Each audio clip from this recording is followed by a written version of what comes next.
Welcome back to Bloodstock TV. I am sitting here with the one and only Dave Mustaine. Lovely to have you on Bloodstock TV, Dave. How are you doing today? I'm well. I'm very, very well. Thank you. Excellent. Well, I'm very conscious of your time because there's a lot going on today, so we'll just whisk through this and let you go about your business. Sure. Take your time. First of all, welcome back to Bloodstock. This is your third time as a headliner at the festival, and we are super excited about having you here once again. But yesterday you did this awesome acoustic Q&A on site here, and it got me thinking, like, there's not a lot of bands that do that of your height, I suppose, in the industry. And what was it? When did you make the decision that like it would be a cool thing to do this for the fans on this tour? It was recently. We do have a good relationship with Bloodstock, and I know that we've set some pretty good records for them as far as sales, ticket sales, capacity, and stuff like that. You probably know it too, but I don't know the exact details. But it just felt right to do something for our fans here in England, especially since some of the other festivals, they aren't really that metal. They're kind of metal and alternative and pop and rock and this and that and blah blah blah. But Bloodstock has been true to form since the beginning, and that's a cool thing. Even if if just for the fact that they stayed true to themselves. That is exactly what they have done and continue to do. Got to mention to you at Wacken, I was watching the live stream of Wacken, and oh my God, the reaction was absolutely incredible. It was amazing to see the whole stage show and everything. That we're a little sneak peek of what we're going to get here tonight. But Marty coming back on stage with you again was a fantastic moment again, and it just got me thinking: is that? Like, that happened because he was there, but is there anything else planned for another, like if he happens to be on tour and if you were in the same place, just to join you for a little thing like that? I think the beauty of that was that it was serendipitous and that it was very rare. Yeah. So I think that's your answer. Okay, very good. Now, let's talk about House of Mustaine for a second. I believe that you have set up operation in Italy over there, and Electra and Pamela are looking after things over there. And then, of course, you have Justice that's working very closely with you. And that made me think you've just got a very close, obviously it's your family, but a close network of people that are working around you to make sure that every part of the business and everything that you've built up over your years is working in working order.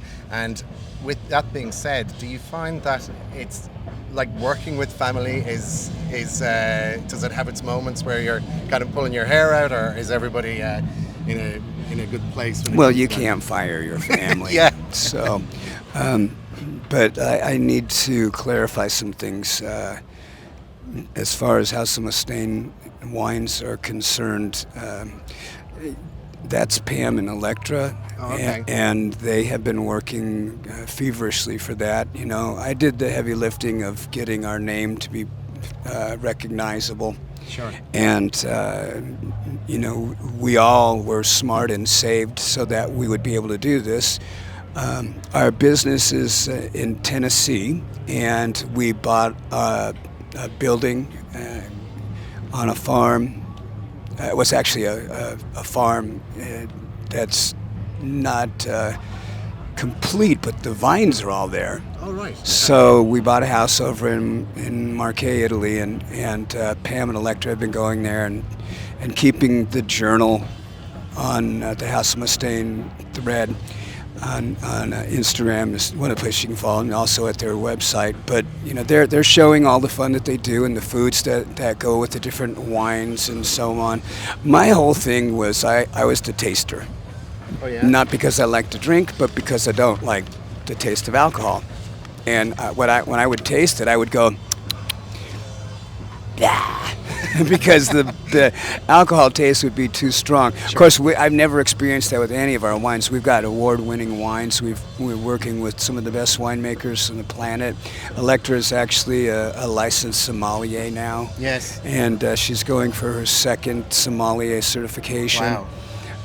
Which, there's not a lot of women. There's not a lot of women that do that. Sommeliers. Yeah. So, I mean, she's a Mustaine. You got to remember that. And she is driven like nobody's business. And Pam is a very brilliant lady. She's been learning everything about the music business on my six, So, sure, or not my six, on my hip here.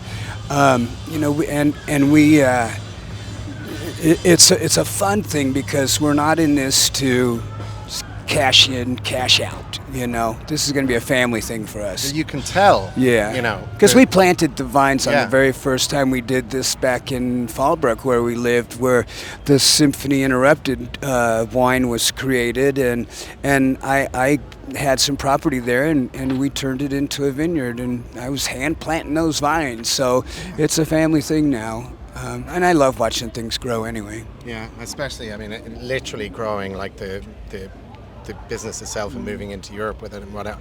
So I wish you the best of luck, and the family and everyone that's working on it. That's good. It slows you down a little bit, Yeah. I get to take advantage of all this wonderful stuff that I've accomplished, and when I get out here and I see the fans, I have such a renewed love and respect for them that, I think if you spend too much time on the road in a bus, you fuck up. Oh yeah. You get complacent, you get jaded, you get bitter, you get burned out. And if you go away, you come back and you're like, man, I got the greatest fucking job in the world. Yeah. Just a kind of a side question about the old school thrash community, bands such as Exodus, Testament, Overkill, and bands that were around when you guys were starting off as well. They're making some of the greatest music of their lives right now, including obviously Megadeth. Do you feel that some of those bands from that era, the early 80s, could have been a little bit bigger than they are? I don't know. I don't know. I mean, it's a 25-cent question, right? Right. But I could go back from today, and we could look at anybody's history, and I can tell you, if you and I both looked at it, we would be able to say, well, that's where they fucked up. Right. Right. Well, they shouldn't have hired that guy. Well, they should never have went there. He shouldn't have said that. Yeah. Okay. Okay, and just finally, any forthcoming Megadeth news for the fans, that anything that's coming up possibly into 2024 that you want to talk about, anything in the chamber that's ready to go, as they say? Yeah, we are constantly busy. We've got this amazing new thing. It's going to be announced very shortly. We're on our way to Stuttgart after tonight, and the announcement's going to be, I think, in the next couple days, actually. All right. A huge partnership with a company that we have been working for months on this project with. All 4 band members are involved in it, and cool. It's something you probably already do. So, not only that, we've got a brand new whole world of Megadeth Digital is coming out, and we with the live streaming of Budokan, we've got that record to mix. We've got Pro Tools rig out with us for the last 10 years, so we have thousands of songs that we've recorded. Yeah. And we're going to go through and pick some of those and make the definitive live album finally. And there's a couple other things we wanted to do going forward to next year. We wanted to do another boot camp. Oh, cool! Yeah. Which was really fun. I'd like to do a Megacruse and me be on it this time, because I wasn't on it last time, right? Yeah. And then lastly, April of next year, we're going to be heading down to South America. We're probably going to have some more dates in the States the beginning of January, February, but I don't know. I hate doing the gonnas. Yeah, but look, these things need to be planned correctly and done right. Yeah. Well, look, thank you so much for your time. I'm going Sure, to let you get on. You've got a sure. signing to go to right Yeah. now. So listen, thank you so much. Yeah. Dave, appreciate it. You got it. Best of luck, man. Cheers.